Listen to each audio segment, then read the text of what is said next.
Yo, what's up guys? Welcome to 15 minutes of useless League of Legends information, episode 36. Don't forget to check out all the other episodes if you haven't already. Feel free to sub if you enjoy, and let's get into things. Starting things off, did you know that the Cowbell Alistar skin, now known as Moo Cow Alistar, was, I kid you not, originally going to be called a Moolister? But it of course sounded a bit too close to Molester, so yeah, luckily they didn't add that into the game. The craziest part though was this name was somehow approved by all of the product leads and writers and was only caught late in the process by a different Riot employee. Speaking of naming skins though, Rise Whitebeard was almost called Rise the Azure Conjurer. 10 out of 10 points for creativity. In 2014, there was a guy who was stabbed in Peru at an internet cafe playing League of Legends. But instead of going to the hospital, he sat his A back down and finished the game because it was his promo game from bronze to silver. I mean, you almost can't even blame him because back then if you lost, you'd have to play the whole series over again, which is a pain in the ass. So I mean, it's a fair play. Gotta respect the grind. Hey, so this is pretty freaking cool. A company called Signal RGB built a sick one-of-a-kind gaming PC that looks like a Nexus, and the best part about it is we are giving it away. Yes, you heard that right. Signal RGB, the leader in RGB control software, is sponsoring today's video, and they have used their knowledge to help build this incredible League of Legends PC. I mean, this thing even has an infinity mirror inside it, so the Nexus looks bottomless when you look down. The PC itself has a 3070 Ti graphics card, an 11900K processor, 32 gigabytes of RAM, and 1 terabyte of SSD. And of course, all of the RGB is fully customizable. Not to mention the coolest part where they even added a game integration so you can have your RGB reacting to the abilities you're casting. As you can see, Signal RGB is the real deal when it comes to anything RGB, so make sure to check them out and make sure to enter into the PC giveaway by clicking the link in the video description. Thanks guys. This is probably one of the crazier stats I've seen, and that's the fact that Blue Side has always had the higher win rate for the last 3.5 years straight. In other words, the last time Red Side had a higher win rate was in December 2020 in patch 10.25. Ever since then, Blue Side has always had the better odds. Sometimes it was only just barely, and other times it was by a pretty huge margin. Currently, right now, we're sitting at 50.48% to 49.52%. Also, in case you're curious, these are the updated stats on your win percentage for taking one of these objectives. 4 years later, taking first inhib still gives you almost a 90% win rate. In 2017, Riot actually posted results on which Riven skins and Yasuo skins had the highest win rate. And the result was Championship Riven 2016 with 52.8%, and for Yasuo, the highest win rate skin was Blood Moon at 52.6%. Also, for the High Noon Yasuo skin, they even showed which chromas had the highest win rate, and apparently it was Jasper with 54.6%. Holy crap. Chroma diff, I guess. Did you know that Mord means murder in German and Kaiser means emperor in German? And if you put them together, you get murder emperor. That's the name Mordekaiser. Also, really random side note, Samir's favorite fruit is pomegranate. Did you know that the alpha stage of League of Legends actually had boots called Yordle Stompers? Yeah, they didn't really hold back on the name with this one. The active on it was also pretty crazy too because you could use them to blink to a target location. And yeah, it was essentially the first flash in the entire game until they actually made flash by reworking the Yordle Stompers along with the blink dagger. Talk about how OP of an item that would have been though had it stayed in the game. Also, speaking of early stages of League of Legends, during the beta testing phase, whenever you killed someone, the announcer would say owned in a really intense voice.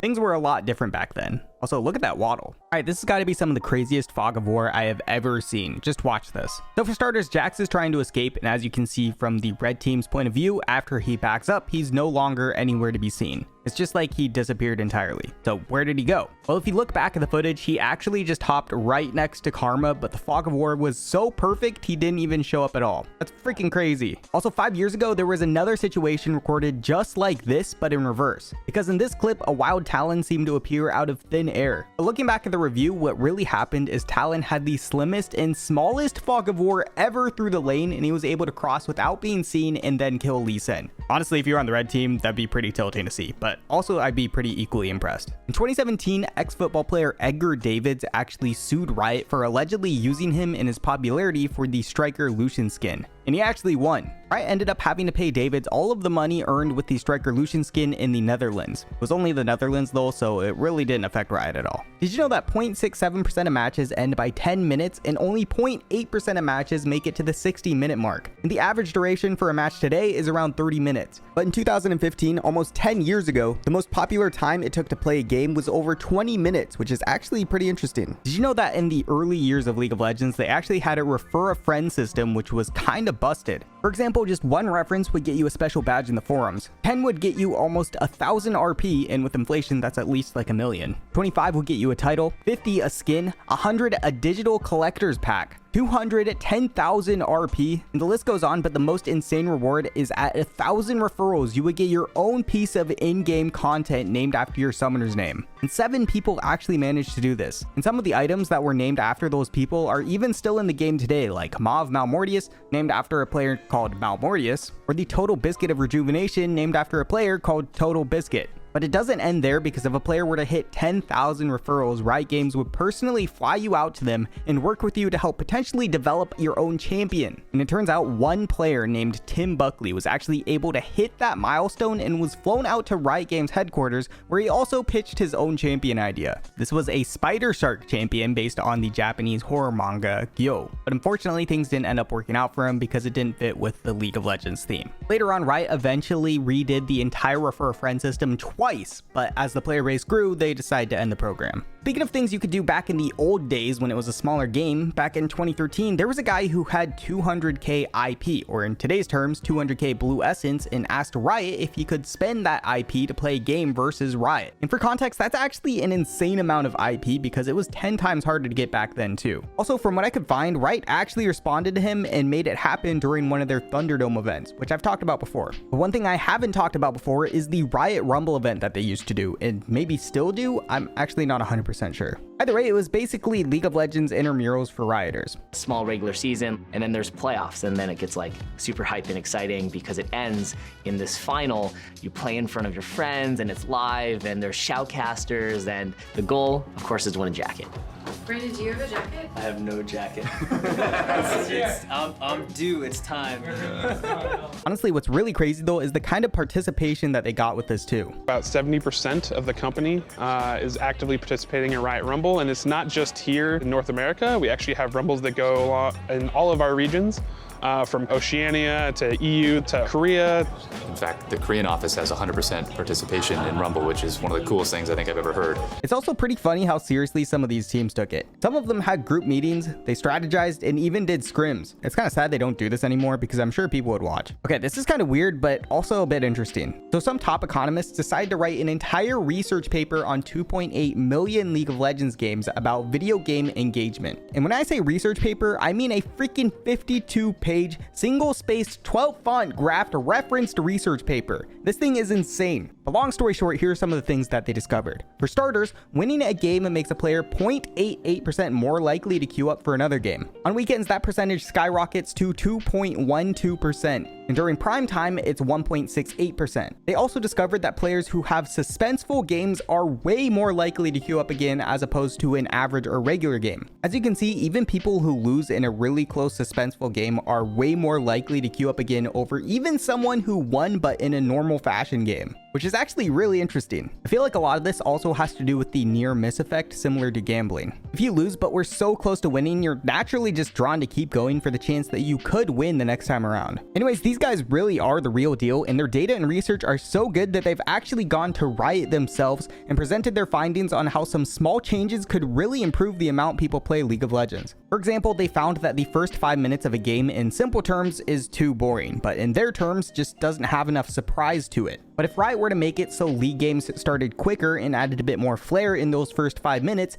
they could theoretically increase the player engagement by up to 1.53%, or 14.7 million more hours played per month. Or the way they put it, 21 lifespans. They also estimated that they could earn League an extra $28 million a month. Anyways, there's so much more information in this paper, so if you want to read it, I'll leave a link below. Did you know if you were to flash from fountain to fountain on Summoner's Rift with real cooldowns, it would take you 3 hours and 20 minutes? That is coming straight from Riot. It's also not as long as I thought it would be. Did you know when Jax was first released, he was actually so OP that he had to be temporarily removed from the game and added back in later? In fact, he's one of only a few champions to ever be removed from the game. It's also why he got his infamous quote when he was added back into the game, where he says, "Surprise, I'm back. Aw, no one?"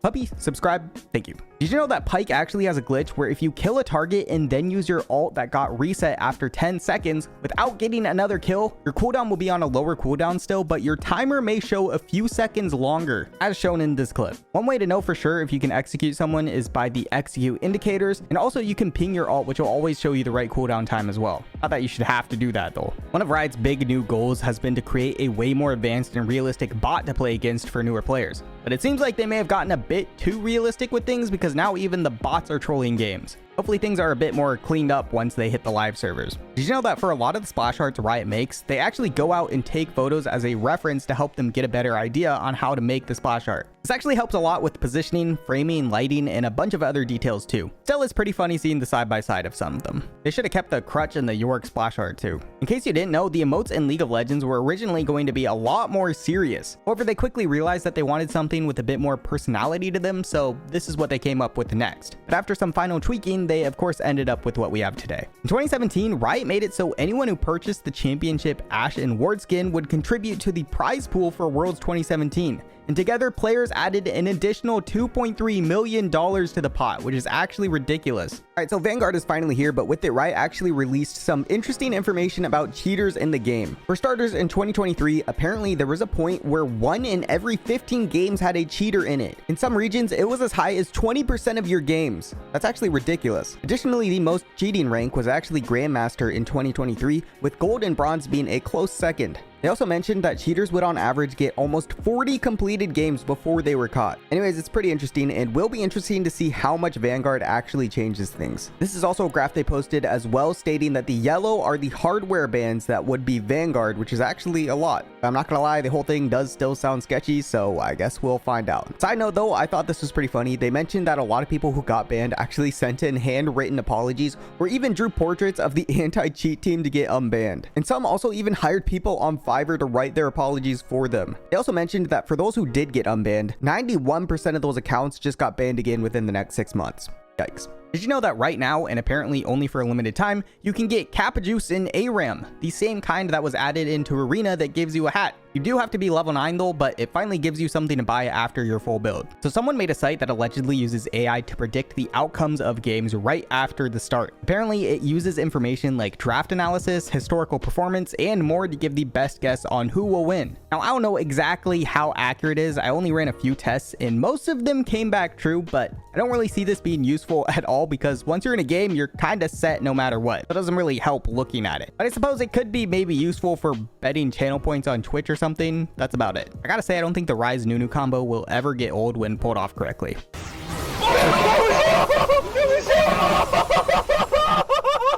The T1 versus Gen G Spring Final game peaked at over 2.6 million viewers, becoming the most watched non-Worlds best of 5 ever, and also beating out MSI's viewership last year, which only had 2.3 million views. This just further proves that T1 is hard carrying esports viewership. And if they ever make it to the finals of MSI this year, the viewership could be insane. Did you know that the reason Bwipo got a break back in 2018 as a starter was because Soaz injured his hand? Basically that I cannot be playing for like 2 weeks and a half, something like that, due to hand injury. Back then, they didn't exactly give the full story on how exactly he injured his hand. Okay, the reason why Bwipo actually replaced Soaz is because Soaz was really angry in scrims and he like punched the fucking table and he broke his hand.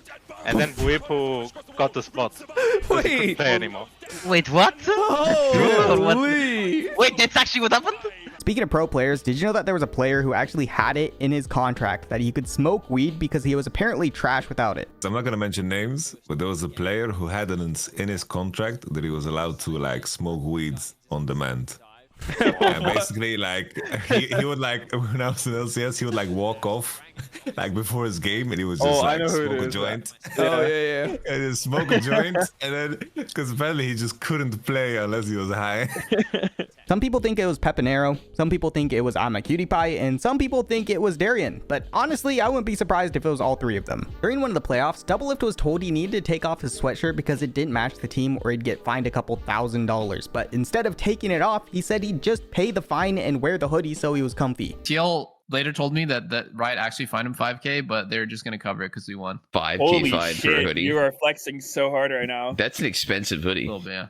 It's an expensive hoodie. It's because like it was really comfortable, and I didn't want to take it off because I didn't have a backup, and it was cold. I mean, I will say I do get the cold part, but still, that's a big price tag for a hoodie. The old League of Legends VFX tool was actually named Syrup, and this was the actual loading screen they made for it. It was a waffle breakfast taco with another taco standing on top of it. Also, the new VFX tool that they use today is called Particle Town, and Kane was the first champion to be tested with it. Did you know that the Samsung Galaxy Zaya skin was basically a pay-to-lose skin originally? The recall animation had this crazy effect that came down, which scared the crap out of people who used it. League is already hard enough, but having to dodge your recall animation too is even harder.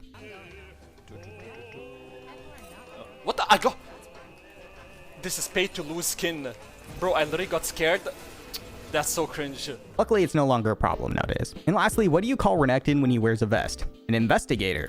Thank you guys for watching. Don't forget to check out all the other episodes if you haven't already, and I'll see you next time. Bye. A massive and huge shout out to my incredible patrons and supporters, We Had Gooseman and Hagel, and a huge shout out to Wolf for being a freaking tier 3 patron. Seriously, you guys are unreal. I can't thank you guys enough. All right, bye.